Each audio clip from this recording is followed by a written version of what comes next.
So let's jump into part 6 of the Sean Williams case. In part 5, we got caught up to speed with his second attempted escape, which was successful, and all of the questions surrounding that. We watched him get picked up in Florida, and we got all the way up to his December 21st hearing. He had tried to unalive himself after facing new added CP charges. And so we're caught up through December 27th, 2023, and news coverage. We're going to pick up from there, and this is where we get into more of the hey, were the Johnson City Police Department, were they conspiring? Were they getting paid off to protect Sean Williams? So here from Jeff Keeling, we have that the new filing in the federal lawsuit filed by the Jane Does makes the most specific and powerful allegations yet, including bribery and conspiracy about the involvement of some members of the Johnson City Police Department in the rape and drug charges against downtown resident Sean Williams. The suit now claims officers engage in corrupt use of search warrants and other unlawful collection efforts to get money from Williams, casting JCPD Detective Thomas Sparks, we've heard that name, at the center of the alleged conspiracy. It alleges money flowed from Williams' former company, Glass and Concrete Contracting LLC, to JCPD through what it describes as an extortion scheme, and that police kept some of the cash they seized when executing a search warrant of Williams' safe in September 2020. So this filing asserts that the payments served as a quid pro quo with the implied or explicit understanding that defendants would shield Williams, permitting him to continue his practice of abuse and trafficking with impunity in exchange for the payments. Now, here we get numbers. Here we're getting some specifics. The suit claims Williams' payments of $2,000 a week to officers, and based on alleged comments by Williams, asserts that a safe seized in a September 2020 search warrant contained $550,000, but that officers only returned $81,000 of that. Now, these comments are coming from Williams. Is Williams credible? Could he be lying to make the police look bad? Could he have thought genuinely he had $500,000 in there and didn't realize he'd spent some of it on substances or something like that, and genuinely thinks that it was stolen from him, even though that might be inaccurate? Or could it be true that he had this $500,000 and the police only returned $81,000 of it? Attorneys for the defendants have filed a motion requesting that Judge Travis McDonough disallow the amended complaint. So the city, Johnson City, does not want this amendment to the complaint. So attorneys for the 10 alleged anonymous victims filed a motion on December 12th to amend the lawsuit filed on June 21st, citing significant new developments in the interim. The proposed amendment names several additional officers as defendants, something the initial filing had said could happen after reasonable discovery. Now, what's interesting is we left off in the last video noting that Kateri Dahl had made an amendment to her filing, and while she added a new count, she had removed 3 of the officers from her suit. But here, and maybe they're not the same ones, but here new officers are being added as defendants.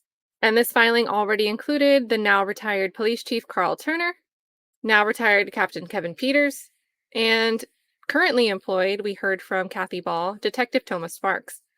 What we're getting added is Justin Jenkins, Jeff Legault, and Brady Higgins. I wonder if there's any relation to Brian Higgins, and includes 13 more unnamed officers. And though the lawsuit had already been amended to add a class action, we're getting a third class added here.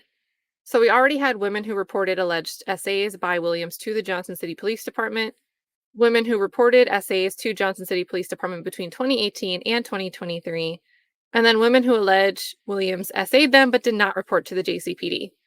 And most explosively, it also lays out with specifics an alleged scheme in which Thomas Sparks, in particular, benefited financially from seizures of assets and payoffs from Williams and a business partner.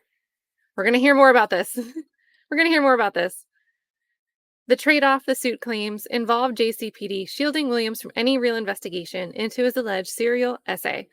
And then most explosively, it also lays out specifics with an alleged scheme in which Thomas Sparks, in particular, benefited financially from seizure of assets and payoffs from Williams and a business partner.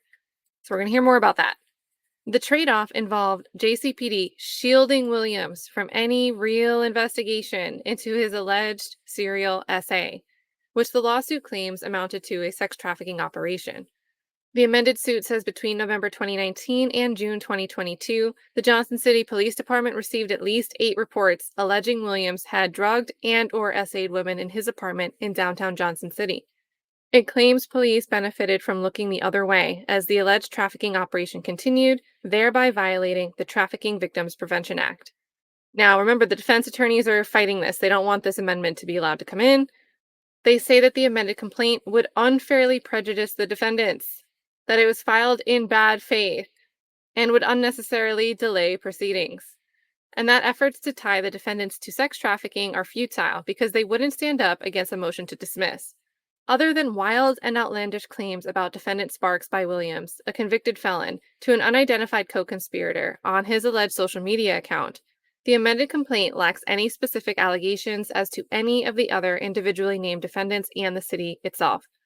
The response reads, "These types of conclusory allegations are insufficient to state a claim against the city, Peters, Chief Turner, Jenkins, Legault, and Higgins."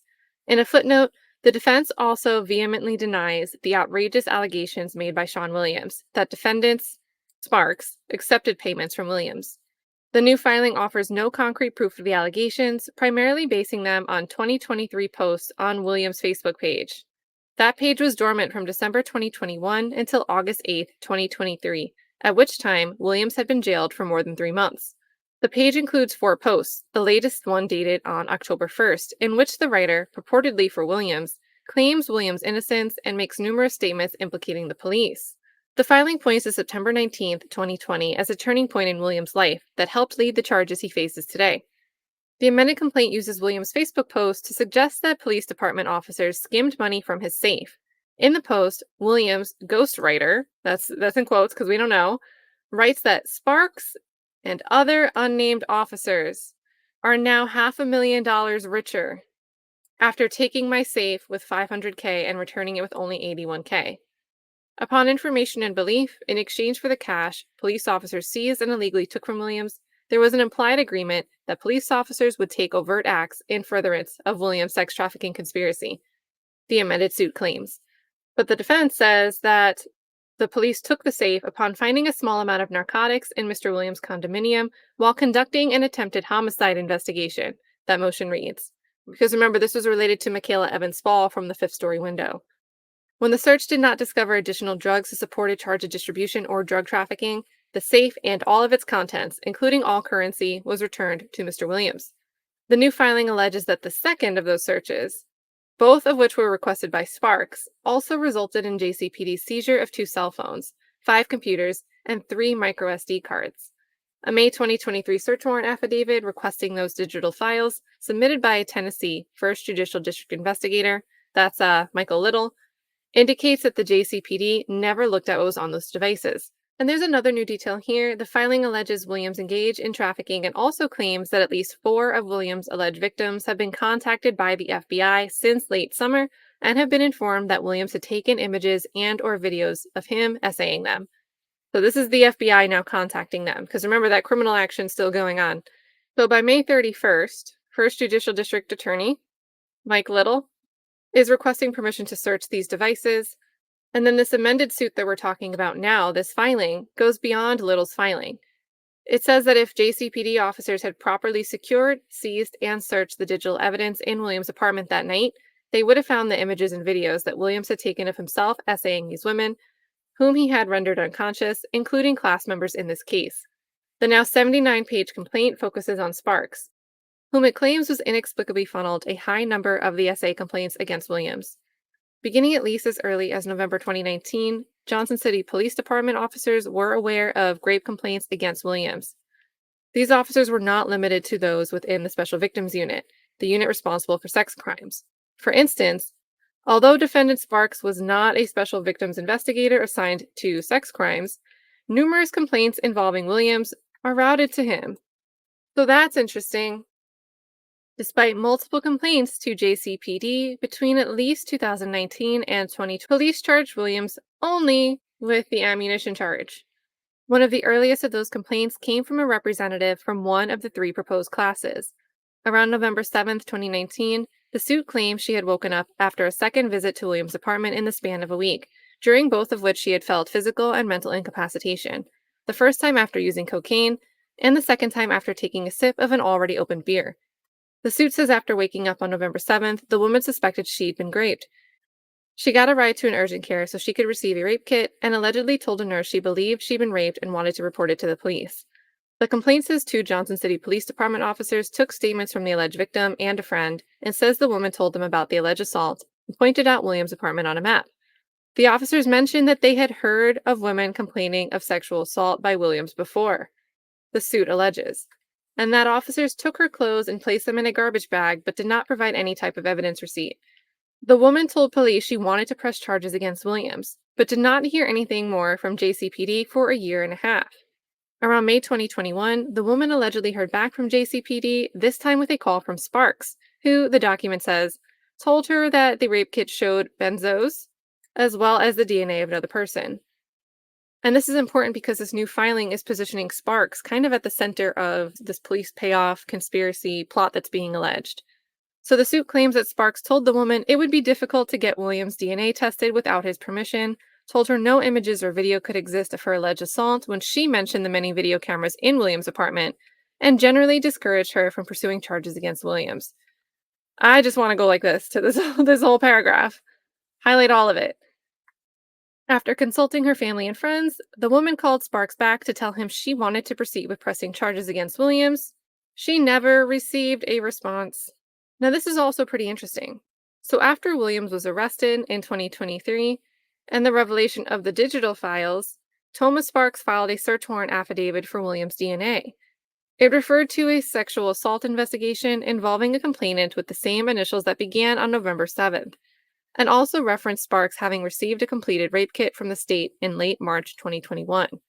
But no one from JCPD ever informed the woman or her attorney that Sparks was drafting an affidavit for a search warrant in her case, the lawsuit states.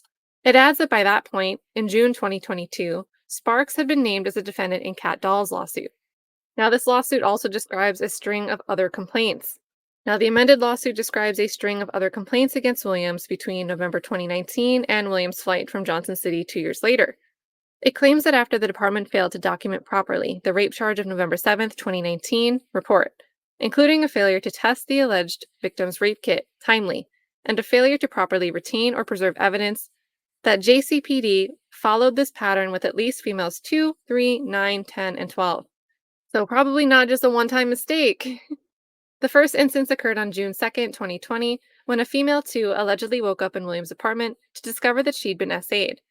The woman, who had fled in great distress, shoeless and screaming, encountered JCPD officers in the lobby of Williams' building at 200 East Main Street, the suit alleges. It claims those officers drove female 2 to her parents, but didn't help her seek medical attention. The officers also failed to assist her in getting a rape kit done, the suit says. The officers did not prepare a full police report, nor did they follow up with her in any way. The officers also declined to get a statement from Williams. The woman reported her rape again on December 15, 2020, providing a statement to then Special Assistant U.S. Attorney Kat Dahl and another prosecutor at Johnson City Police Department offices, according to the suit. A female 9 attempted to report a rape by Williams to the police department around October 23, 2020. After a nurse who examined her and administered a rape kit gave her Sparks' phone number, she called and reported the alleged assault. Sparks told female 9 she should wait to make a police report until you receive the rape kit results. Female 9 followed up with Sparks by phone at least 2 more times, but she never heard anything further about her report. Female 9 has not received her rape kit results, nor have charges been filed in her case, the suit alleges. The FBI, however, informed female 9 around August of this year that Williams had taken images and or videos of himself assaulting her, which were found on Williams' digital devices at the time of his arrest in April 2023. Female 10 went to Williams' apartment on November 10, 2022, at his invitation, according to the suit, and he offered her alcohol. Upon information and belief, Williams gave female 10 with a substance that was intended to render her unconscious. The suit claims female 10 managed to leave Williams' apartment and attempted to drive home, talking by phone to both of her sisters, who urged her to pull over the car when they realized she was completely incoherent, using slurred speech and not making sense. Female 10's vehicle hit a concrete base of a light pole in Carter County, and she died on impact at or around 2:30 a.m. According to the suit, one of female 10's sisters called the Johnson City Police Department and reported that the crash was suspicious and that her sister had last been seen entering Williams' apartment, and expressed a concern that a crime might have occurred and asked police to look into it. The suit claims Johnson City Police Department referred the sister to Carter County, whose sheriff's department then allegedly told her Johnson City Police Department had jurisdiction over any investigation because of where Williams lived. Yeah. The woman allegedly called Johnson City Police Department again after having spoke to Williams and a friend of his, and learned that Williams had given female 10 a drink on the night of her death, shortly before female 10 left Williams' apartment and attempted to drive home. The suit alleges that the detective asked no follow-up questions, didn't ask the sister to come in person to provide a statement, and didn't disclose that Johnson City Police Department had received similar complaints about Williams from other women. Female 12 was allegedly essayed by Williams at his apartment on November 24th, 2020, after he provided her with a substance that rendered her unconscious. She reported the assault to the FBI because she did not trust Johnson City Police Department to take her essay seriously. The FBI agent she met with called Sparks, according to the suit, and he accompanied her to the hospital where she received a rape kit. Female 12 then spoke to a woman who was either an investigator or an attorney and said she wanted to press charges. Sparks told her falsely that she was the first woman who wished to go forward with charges, claiming the other women were too scared, the suit says.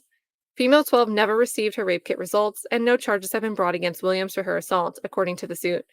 But she, too, learned from the FBI in August that images and/or videos of Williams sexually assaulting her were found on his digital devices when he was arrested in April. The suit claims that for an unspecified period of time that continued until at least this past April, officers conspired with Williams in his alleged venture to recruit, harbor, provide, obtain, maintain, and solicit women and children for the purpose of engaging in commercial sex acts. For the extortion allegation, the amended suit claims Williams used a contraband cell phone to send his desired Facebook messages to a woman from jail, and she then posted them to his Facebook page. It does not name the conspirator. One of those posts from September 2nd claims that Williams' former business partner, who it lists as a co-conspirator, paid police $2,000 per week, quote, from my company for years because she got caught selling cocaine and the corrupt officers targeted her for extortion, probably due to her association with me. So this is the post that's showing up on September 2nd from Williams' Facebook page. The suit uses the post description of the business partner creating false Internal Revenue Service 1099 forms for made-up businesses that would have appeared to be subcontractors of Glass and Concrete Contracting, LLC. Williams' co-conspirators then made owner draws from these separate business entities to obtain the cash to pay the JCPD officers, the suit alleges. The suit lists 7 primary pillars of that alleged corruption, some of which are detailed elsewhere in the suit, but not detailed in this article. So we're going to get some of them here. 1, intimidating and threatening victims and potential witnesses. 2, making false statements to victims to discourage them from pursuing their claims. 3, assisting in the destruction or concealment of evidence. 4, retaliating against victims who attempted to report Williams. 5, interfering with a federal criminal investigation into Williams' sexual assaults. 6, retaliating against Kateri Dahl, a former Special Assistant U.S. Attorney, for her attempts to investigate Williams' sexual assaults. And 7, assisting in Williams' efforts to evade arrest and incarceration. So the defense motion to not allow the amended suit takes direct aim at the claims relating to the Trafficking Victims Protection Act. 4 of the 9 counts alleged relate to the trafficking claims. They include sex trafficking itself, obstruction of enforcement of the law prohibiting sex trafficking, aiding and abetting a sex trafficking venture, and conspiracy to commit violations of the TVPA. The defense says the complaint does not remotely allege actual facts from which it could reasonably be inferred any defendants but Sparks knowingly participated in or benefited from their participation in a sex trafficking venture. The defense motion says that just because JCPD investigated Williams for various crimes and Williams was allegedly involved in sex trafficking is not enough to make JCPD liable. And it says that lumping together all the officers amounts to an impermissible group pleading. Yeah, but don't forget, you had someone trying to look, and someone kept denying her motions, and then it was possible that she was dismissed as retaliation. The defense filing says that other than wild and outlandish claims made about defendant Sparks by Williams, a convicted felon, to an unidentified co-conspirator on his alleged social media account, the plaintiff's proposed second amended complaint lacks any specific allegations as to any of the other individually named defendants and the city itself. It suggests there are no factually non-conclusory allegations establishing that JCPD seized assets from Williams pursuant to a common scheme with him. The defense motion warns that using the plaintiff's logic, a law enforcement agency becomes an active participant in sex trafficking if it takes possession of anything of value in a non-sex trafficking investigation, and it later becomes apparent that defendant was also engaged in sex trafficking. Now, on one hand, there was, hey, why did they want to seize money? Why did Sparks put currency in his search warrant, in this warrant. But on the other hand, there's an extra layer there where there's also now this statement on Facebook by somebody that that currency taken may have been a different amount than the amount of currency returned to Williams. So this grievance is no longer limited to, hey, you shouldn't put currency in a search warrant. You shouldn't be interested in seizing currency at all. There's an extra condition here now. It was seized and then not returned in full, possibly. Such an approach, it says, is inconsistent with the TVPA's purpose and would discourage law enforcement officers from participating in or seizing assets from an individual who is accused of a crime due to a fear of later liability under TVPA. And so what we were just talking about dealt with Jane Doe's lawsuit, even though some of the underlying facts being alleged overlap with Kat Dahl's lawsuit. But a week and a half later, on January 8th, the judge okays the changes Kat Dahl wanted to make in her lawsuit against Johnson City Police Department. Remember, she wanted to remove some officers' names and she wanted to expand the counts.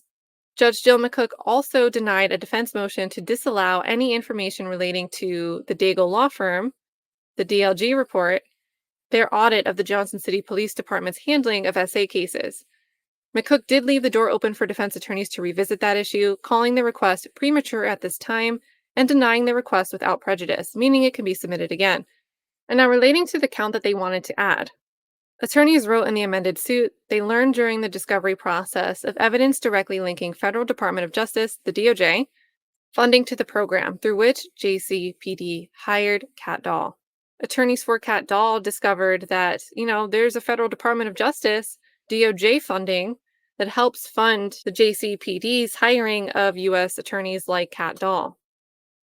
And this new claim is saying that Johnson City violated the National Defense Authorization Act. The DOJ grant provided partial funding for Dahl's job within the city. It also claims that Johnson City used the federal funds to install a useless exterior pole camera as part of its inadequate attempt to investigate Sean Williams.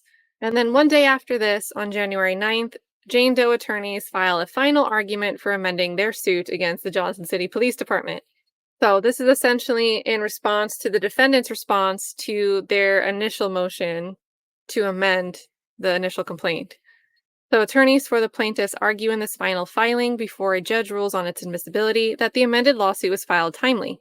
They say contrary to the defense claims, it's their clients, not the defendants, who have received less important information to make their case. On January 17th, 2024, Johnson City and former Police Chief Turner filed to dismiss Kat Dahl's lawsuit.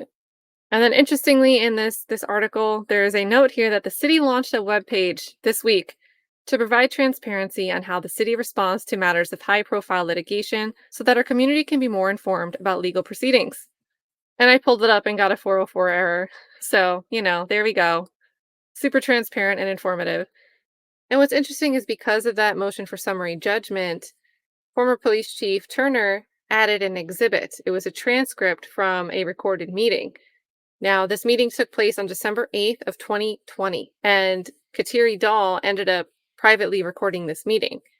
So that recording is under seal, but there is a transcript, and we get some snippets here in this article from Jeff Keeling.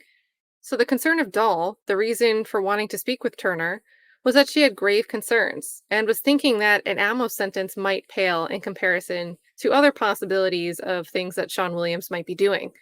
Quote, the whole baby doll in the safe makes me think that, this very well could be an individual who has CP on his computer or something of that nature. The physically altered doll, a written, quote, raped list of more than 20 names and several women's reports that Williams had essayed them, had driven Dahl to suggest that Johnson City Police Department investigators seek a search warrant for Williams' numerous computers. I was kind of trying, to push for them to get a search warrant on the computer, Dahl told Turner, according to a transcript of the recording. If he does have something of the nature like CP or whatever, that would be a kind of ace in the hole type situation. So again, this December 8th meeting takes place not too long after Mikayla Evans had fallen from Sean Williams' window, and 15 days before Sean Williams would allegedly go on to rape a child younger than 3 years old on December 23rd, 2020. So 15 days before that happened, Dahl was asking Turner, let's look further into this guy because I think he's doing something worse than just possessing ammo. So Dahl told Turner of CP and adult rape concerns and noted Williams would only get about 4 or 5 years if convicted just on the ammo charge. Dahl said she wouldn't be surprised if there were many more victims other than the 20 on the list, talking about that list, that note, that handwritten note found in his nightstand, adding that if he really does have that number of victims, it's my opinion that he should be doing 20 or 30 years. Well, that might be a little bit generous, but maybe it's because we know more now. Turner and Dahl discussed Dahl's concerns at length. Dahl said she discussed the matter with her federal supervisor, Assistant U.S. Attorney Wayne Taylor, who had been her predecessor in the role with JPCD. He's kind of where I'm at the moment, in that it's kind of 50-50 at this point, she said. Dahl then explained several potential avenues that could lead to a warrant for the computers, including use of a seldom used federal date rape statute. Turner said he and Captain Kevin Peters, who came into the meeting later, had discussed other potential ways to work the case that could yield additional evidence, either about sex crimes or drug dealing. Turner expressed uncertainty about how solid some of the leads and evidence might be. He said of the list, for instance, all we know is there's a piece of paper with some first names on it, but did add, now, it's a big red flag, believe me, if it's his rape list. Well, you think? So I don't know, that's kind of saying it's a red flag if it's true. It's not a red flag if it's not. That's kind of like empty. Turner also discussed the fact that one of the alleged victims might be a less than credible witness, something that was echoed later in the transcript by Peters. But Turner did not appear openly dismissive as Dahl outlined her suspicions that Williams might be a serial rapist who drugged his victims, and continued to insist she thought he represented an ongoing danger to the community. If in fact he has drugged other women and taken advantage of them, that's probably going to be what he does in the future, Turner said. Before Peters came into the meeting, Dahl brought up a complaint Williams himself had lodged of a burglary at his apartment, in which only a passport, some papers, and 2 cameras and data cards were allegedly stolen. So no money. Maybe I'm reading too much into this, but the one victim mentioned that he likes to photograph women, Dahl said. And I don't know if he's photographing them willingly or if he's photographing victims, but the camera connection there kind of made me pause as well. Dahl also wondered aloud about the possibility of connecting some complainants to a search warrant affidavit. If we could try to verify whether or not people on this list are victims, that would certainly bolster, the case for a search warrant as well. After Peters entered the meeting, he expressed slightly more skepticism about pursuing the sexual assault angle. The only way I can see us working this case is from the drug angle, Peters said at one point.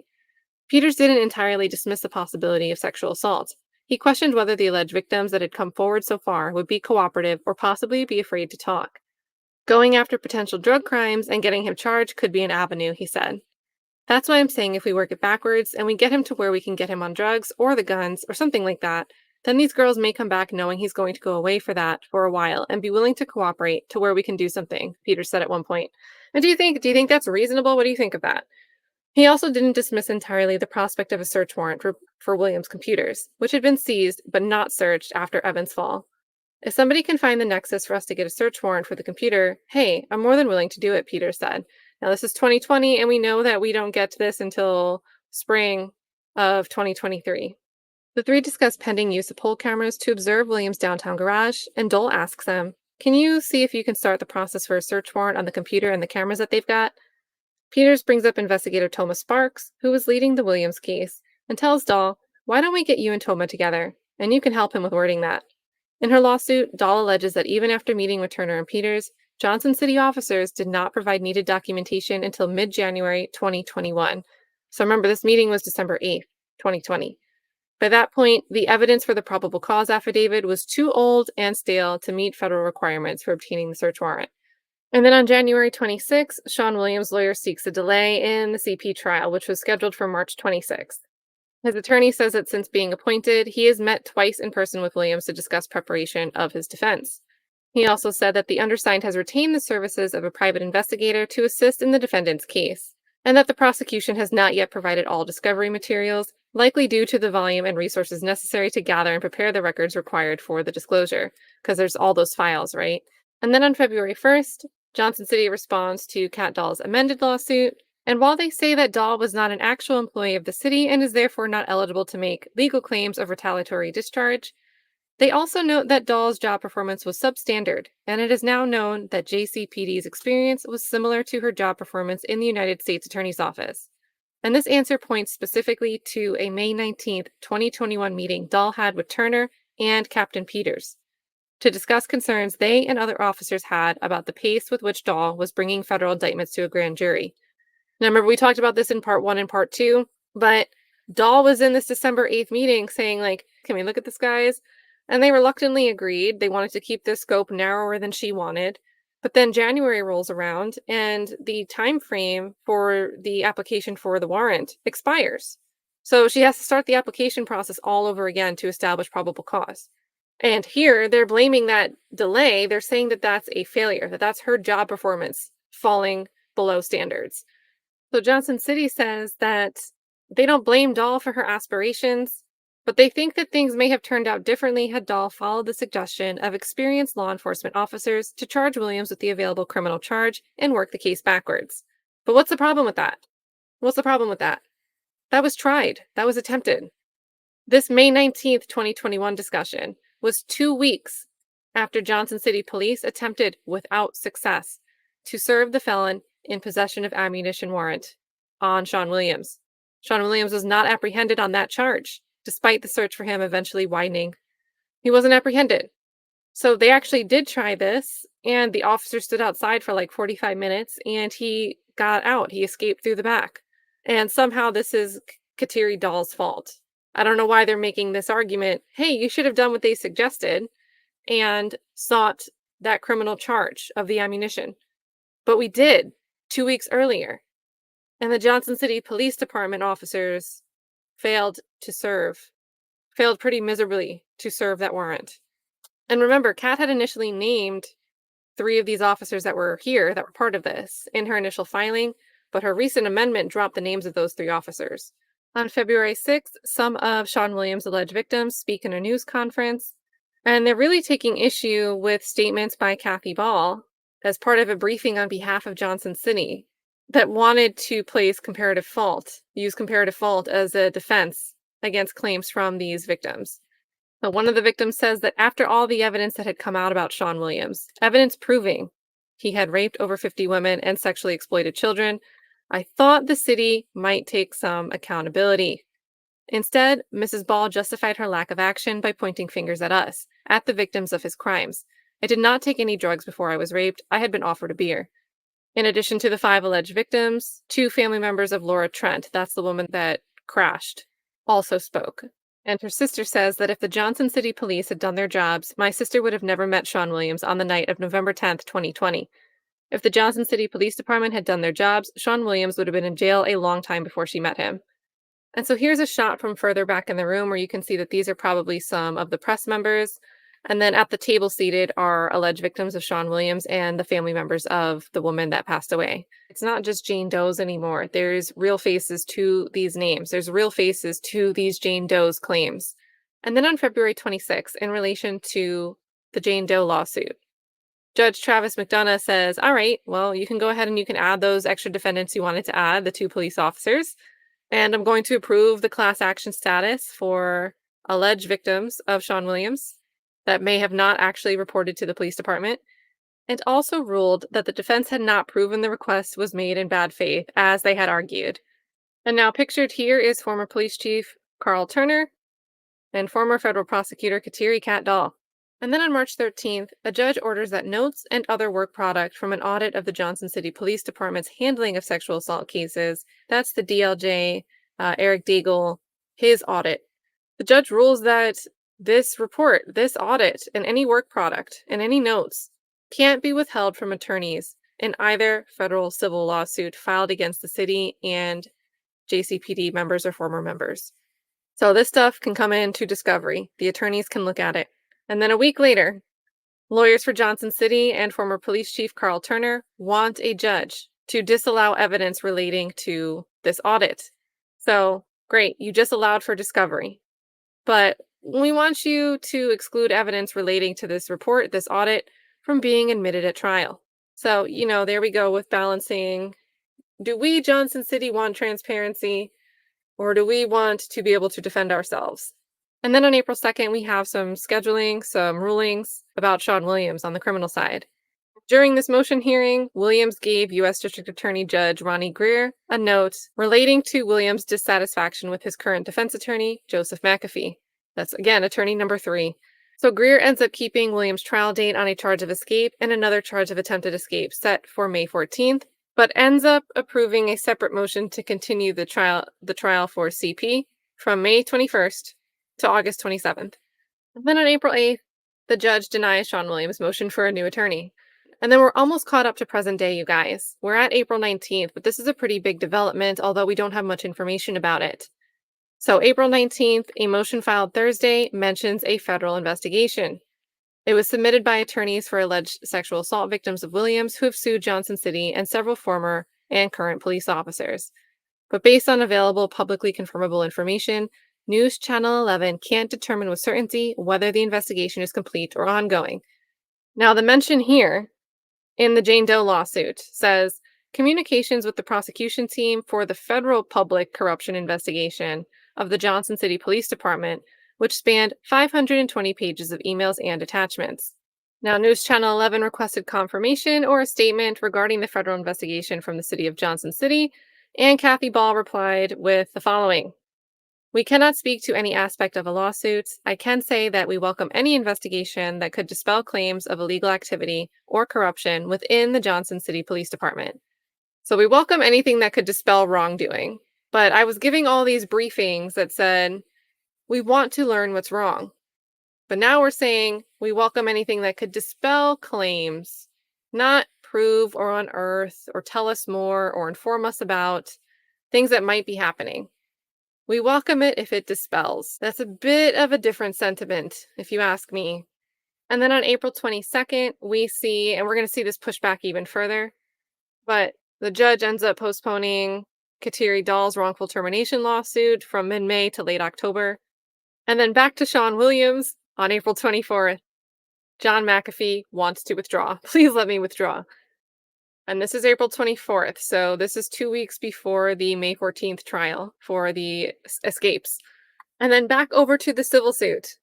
An attorney for a former police officer says that statements about a public corruption investigation, the federal investigation, are utterly baseless. So here we're talking about Daniel Rader IV, an attorney for retired Johnson City Police Department Captain Kevin Peters. In a footnote, Rader describes the opposing attorney's reference to a public corruption investigation as gratuitously asserting and claiming there to be a prosecution team for the federal public corruption investigation of the Johnson City Police Department. Plaintiffs' counsel's repeated attempts to cause such a corruption investigation by making these apparently baseless accusations to anyone who will listen do not constitute any such thing, Rader wrote. Now, are we listening? Do we think it's baseless? Are we going to wait to find out what happens? And then on April 29th, Judge Greer says, all right, John McAfee, your motion to withdraw is granted. And Greer also says, I have not agreed at this point to appoint substitute counsel. I may or may not. Greer also said, I think the court is placed in the position because of Mr. Williams' actions that it must grant Mr. McAfee's motion to withdraw. He said McAfee had argued that he couldn't continue given Williams' actions and facts surrounding the trial and his potential for representing him. He said McAfee had argued that he couldn't continue given Williams' actions and facts surrounding the trial and his potential for representing him. Greer referred to a previous warning from Judge Cynthia Wyrick that if Williams couldn't get along with Mr. McAfee, no appointment for a replacement would be made. Shipley said if Williams wound up in one of the rare cases of self-representation, the judge would appoint an elbow counsel who sits at the table with a pro se defendant. That attorney cannot ask questions, they cannot object, but they're there as an advisory role because the judge wants to protect the system, making sure that individual is protected. So on May 13th, Sean Williams ends up getting a new lawyer and a new trial date, and Greer says no more, this is it. So the trial at this point was postponed until July 16th, and now Ilya Berenstein was appointed to represent him. We've got some bold text in this ruling. The court issues a fourth and final warning to Mr. Williams in unmistakable terms. If he cannot work harmoniously with his next attorney, and either he or his substitute attorney inform the court of a desire or need to dissolve their attorney-client relationship, Mr. Williams will have waived his constitutional right to an attorney and will represent himself from then on, including at trial. Greer also stated that the July 16th date was not subject to change after multiple previous continuances, due largely to Williams changing attorneys. If either he or Miss B complains of an irreparable breakdown in their relationship, even on the very morning of the trial will occur as scheduled. So now we have an updated photo here of Sean Williams. And then on May 14th, back to the Jane Doe, the civil suit, we get this opposition in response to motion to quash, and we get some new details about a female 4. This is the business partner, female 4. Plaintiffs allege that female 4 opened shell companies made to look like subcontractors through which she transferred money out of Glass Concrete Contracting LLC. Female 4 then made owner draws to access the money in cash, which she used to pay defendants $2,000 per week. Records relating to female 4 and the limited liability companies which she opened during the relevant time period are therefore critical evidence relevant to proving plaintiff's theory of liability. In moving to quash plaintiff's subpoena, female 4 claims, without explanation, that the subpoena is overly broad and burdensome. The motion also claims, without citation to a declaration, that female 4 has no relevant knowledge and does not possess relevant documents. Respectfully, plaintiffs have already demonstrated the role female 4 played in the defendant's extortion scheme, which lies at the heart of plaintiff's complaint. Moreover, additional evidence obtained through discovery corroborates plaintiff's allegations regarding how the extortion scheme worked and female 4's role in it. Plaintiffs are amenable to providing female 4 additional time to comply with the subpoena, but there is no legal or factual basis to quash it in its entirety. Instead, plaintiffs want the court to order immediate and complete compliance for female 4 with the subpoena. And we've talked about this scheme before. $2,000 a week in cash was paid to Sparks, allegedly, as well as other JCPD officers involved in the scheme. Officers would also unlawfully seize cash from Williams, and there was either an implied or explicit agreement that Sparks and others would shield Williams, permitting him to continue his criminal activities of abuse and trafficking with impunity. But what's new here is bank records that corroborate the plaintiff's allegations. So bank records obtained through discovery in this case tend to corroborate plaintiff's allegations regarding how female 4 moved cash probably out of GCC as part of the extortion scheme. For instance, records show that during a 2-week period in June 2022, female 4 withdrew nearly $30,000 in cash from GCC's account. In Exhibit 1, bank records for GCC filed under seal, so we can't look at that. It also appears from the account records that female 4 structured these withdrawals, withdrawing exactly $10,000 in cash per day over a 2-day period, likely in an effort to evade mandatory suspicious activity reports, which banks are obligated to produce for any cash withdrawal over $10,000. The bank records also show that over the summer of 2022, female 4 moved large sums of money out of GCC's bank account, effectively draining the account. Female 4 also transferred funds between other companies she controlled, for example, transferring funds between Southern Construction LLC and Skyline Restoration LLC, 2 of the companies listed in Exhibit A to plaintiff's subpoena to female 4. Some of these transfers appear to be the proceeds of real estate sales or transactions. Now keep that in mind. The proceeds do not remain in the business accounts, however. The funds are either withdrawn in cash or moved to other accounts. Notably, during the same time, JCPD officers were monitoring Williams' efforts to liquidate his assets. Williams had absconded on May 6, 2021, and by then had been on the lam for nearly a year. It appears from discovery produced by Defendant City that JCPD officers were 1. Aware that female 4 had access to Williams' GCC bank account in April 2022, 2. Were actively monitoring Williams' real estate sales, and 3. Were providing female 4 protection. Underlined. This is underlined. So aware, and we're actually protecting female 4. After she called JCPD to tell them Williams had frozen their business accounts. Now, if you remember from Part 1 and Part 2, we talked a little bit about the deeds office and the clerks, and how the clerks had some weird run-ins with a woman trying to warn them. I don't know, this seems like it could be related. Thus, records that female 4 has in her possession which show what happened to the funds she withdrew in cash and which she transferred out of GCC and into other limited liability companies are highly probative to proving how defendant JCPD officers financially benefited from extorting Williams' business. Now, following procedure, they're going to tell us that on March 15th, 2024, plaintiffs provided notice to the defendants in this case that they plan to serve this third-party subpoena on female 4, and the subpoena was served. They also provided a date of compliance for April 1st, and female 4 didn't contact counsel or object to the subpoena in the permitted time period. And now this motion to quash is popping up on April 30th, which is almost a month past the compliance date. And for these reasons, the court should reject these arguments. So I'll link to this filing in the description if you want to read it in full. There's also several exhibits attached, but this is how they know that protection was offered for female 4. So it says from Tyler Whitlock to Mark Williams. And the emails include a domain of johnsoncitytennessee.org. The subject is wanted by USMS, and this is the 9th of April, 2022.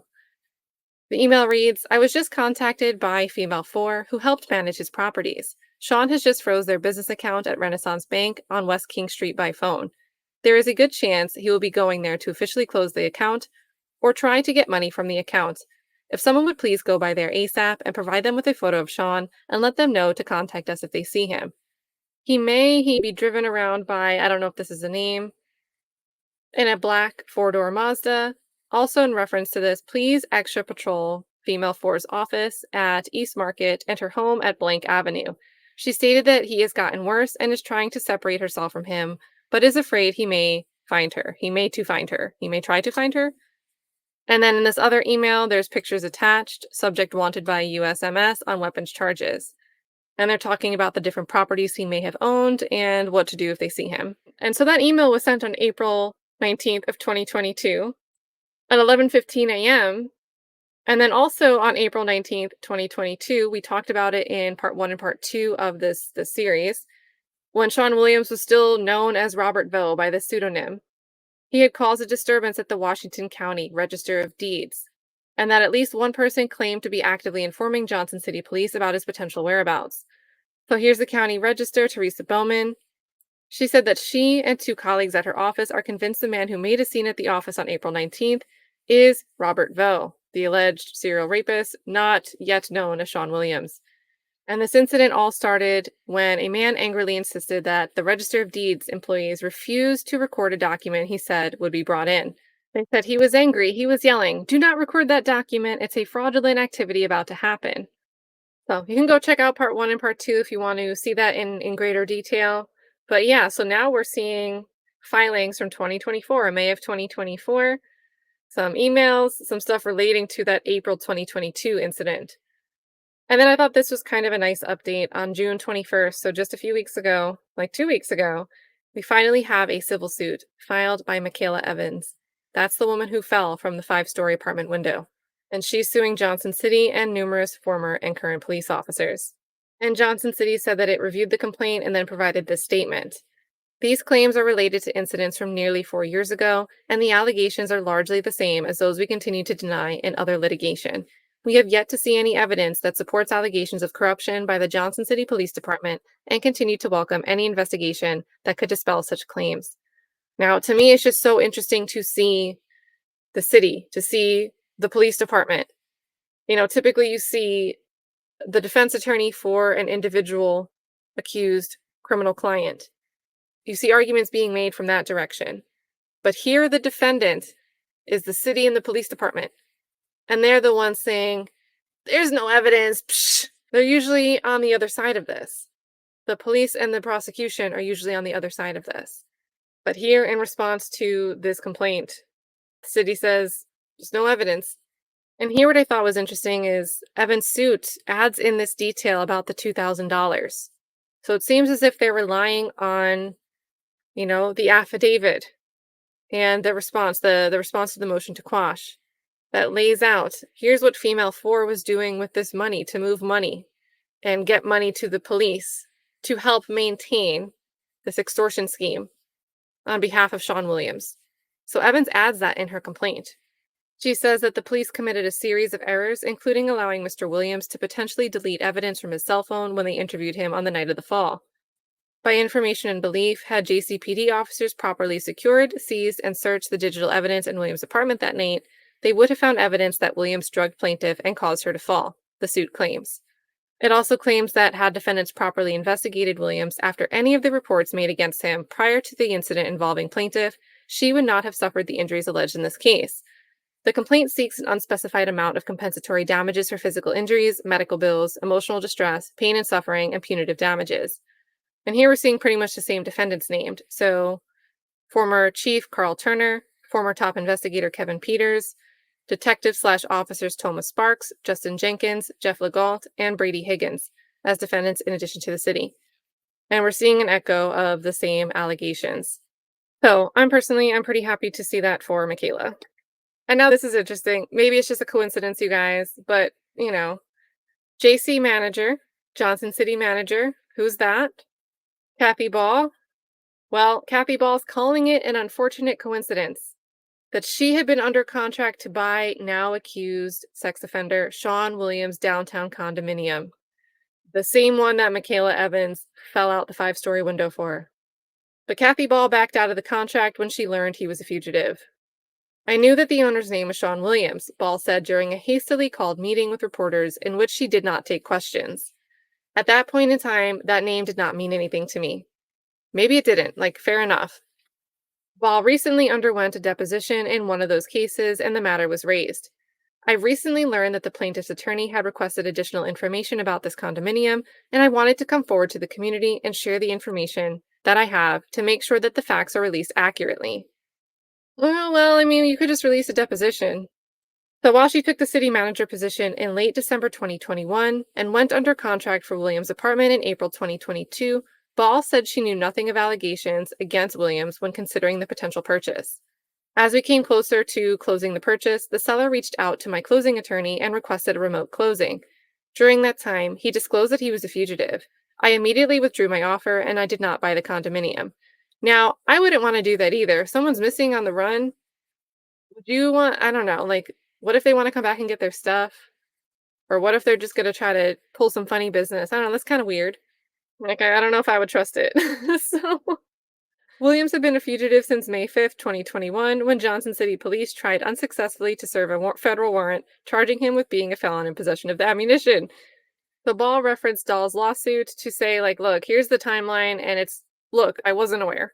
So Ball emphasizes, I did not purchase this condominium. I want to make it clear that when I learned that this person was a fugitive, I withdrew my offer for the purchase of the contract. I did not have any communication with Sean Williams. I have never met Sean Williams. I have never talked to Sean Williams. No money ever exchanged hands. This was an unfortunate coincidence, but I want the community to hear about it from me. Now, I think properties could kind of, I think she's paid $150, $150K a year.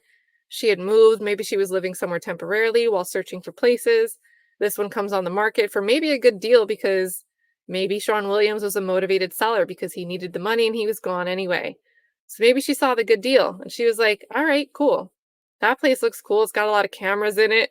I don't know what she was thinking, but I do think it's possible she really didn't know. And that's a hilariously awkward coincidence at best. Maybe she did know. I don't know. But no matter what, if she didn't know at all, that's still can you imagine you find this out, you're in her position, you're already in hot water because of these lawsuits, and you have to keep making these briefings, you have to keep talking to the press, you've promised transparency, and then it clicks oh, snap, that contract I backed out of, that was this guy.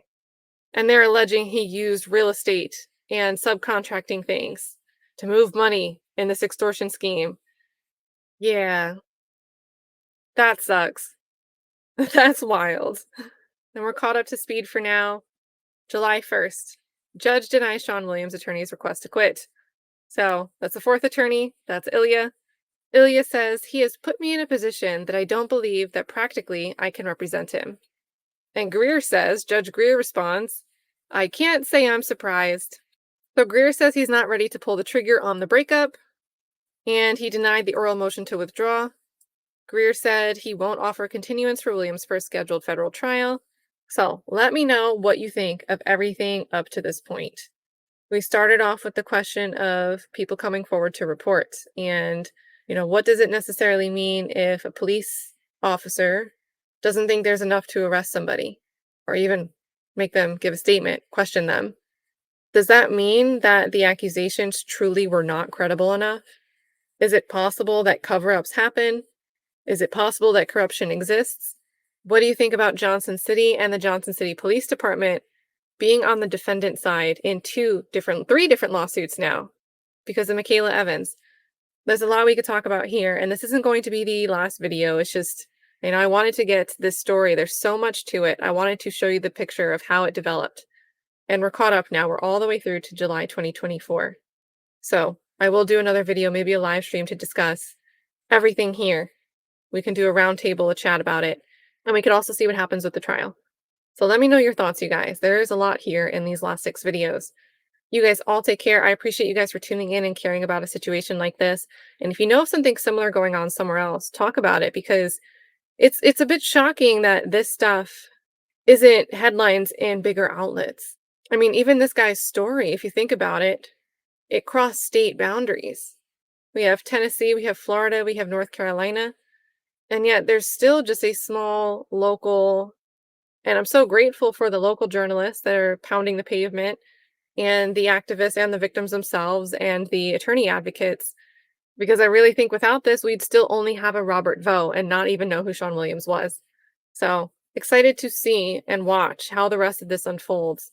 Turning the floor over to you guys now. Let me know your thoughts. You guys take care. Bye-bye.